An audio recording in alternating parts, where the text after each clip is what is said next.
So last week, a good friend of mine that lives up the road here, a guy that I've done a lot of things with, we've worked on a few projects with. I don't know if I got any videos of him or not. He was a fine feller.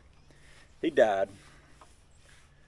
And then yesterday I saw the obituary of my buddy from high school who died. His name was Roger. When we were in high school, I had a 51 Ford pickup truck with a 430 cubic inch Lincoln engine in it. It had the original old 3-speed transmission, what they call the granny shifter up here, and the big clutch, big heavy mechanical clutch in it. The engine had so much torque that when you revved it up, it would twist the frame, and the hinge rod for the clutch pedal hinged between the frame and the transmission, and the ball bearings, not the ball bearings, but the bearings would fall out, and that clutch rod would come loose, and you wouldn't be able to shift it. But it would go fast. It had that truck rear end in it at first, and then Dad went down to Uncle Jage's and pulled the rear end out of a 56 Ford station wagon, which is probably about a 256 gear, something like that, 226, somewhere in there, I don't know. But he pulled the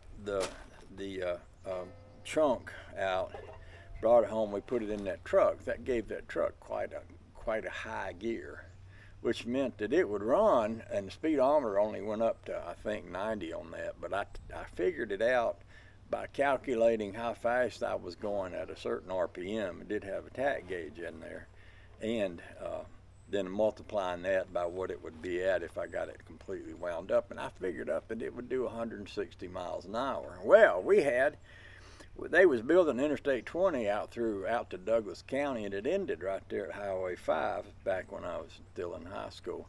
So there was a stretch of I-20 that there was hardly any traffic on. They were literally still building it. And one morning, me and my buddy Roger Halsey, he had a black 64 Ford Galaxy, probably had a 390 in it. It could have been a 352 though back then. But anyway, he jumped out on that road and we went to racing, and we went tearing up that road. And that truck was running off of both sides of the interstate. I mean, we were on the interstate, but it was going so fast. And of course, I had about a quarter of a turn in looseness in the front end and the steering in that old straight axle truck.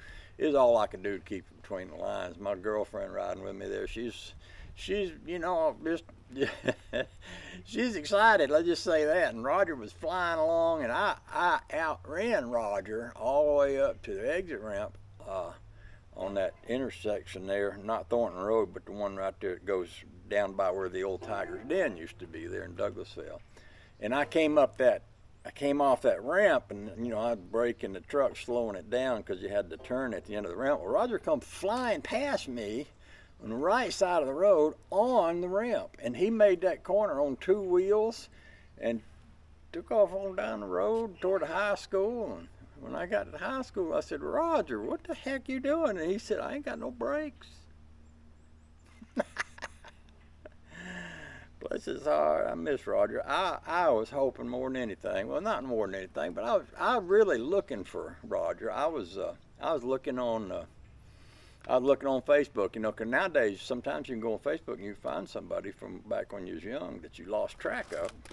I just want to sit down with Roger one more time, tell him old stories, you know, talk about the things we've done. Like that time he had a 53 Ford with flathead V8 in it, and he pulled out into the traffic, making a left-hand turn and squealing the tires, and I was in the front seat. And when that happened, the door came open on my side, and Roger let go of the steering wheel and grabbed me by both hands. And I said, "Roger, grab the steering wheel. Somebody's got to drive this thing." And he was like, "Oh," and he let go of me and grabbed the wheel. Of course, I didn't fly out, because if I did, I would have probably either not been here today, or I'd have been all, you know, deformed from the accident, you know. But I lived through that one. But that was just one of the. There was me and Roger. We just it was many. You know, we got into stuff back then. It's back when we was pretty young. Barely had driver's licenses, both of us, you know. But man, I miss him. You know, I've had a lot of people die. A while back, I said something like I'd had somebody die every week for about 5 weeks, and then I skipped a week, and then a couple of people died the next week, and then last week somebody died, Bud died, and then now Roger's dead.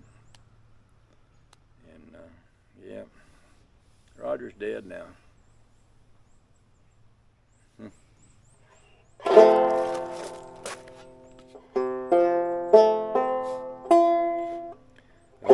Amazing grace, how sweet the sound that saved a wretch like me.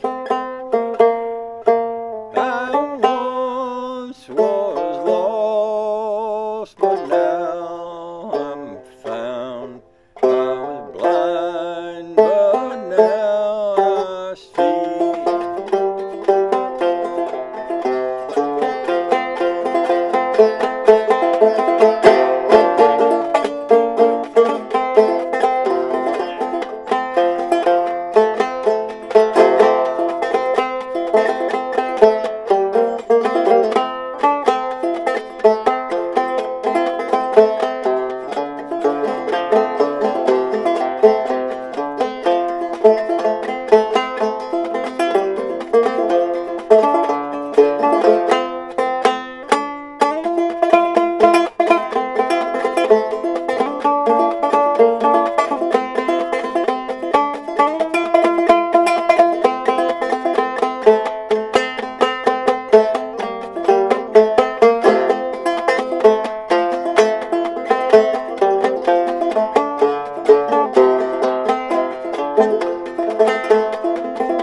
We've been there 10,000 years, bright shining as the sun.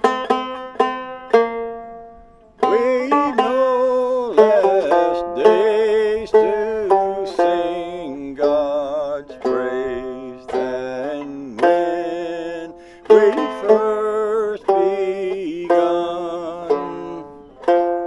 It was grace that brought me safe this far, and grace I still believe.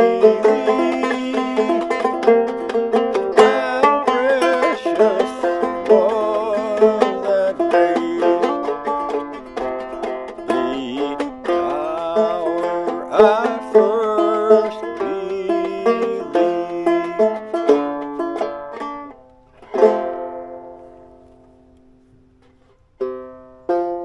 So I messed up the words a little bit. My banjo's a little out of tune, but you know what? I ain't perfect. God loves me anyway somehow. I'm going to see Roger again one of these days. When I get up there to heaven, he's going to be there along with my favorite old dogs, all of them. And we're just going to sit down and tell all them stories again.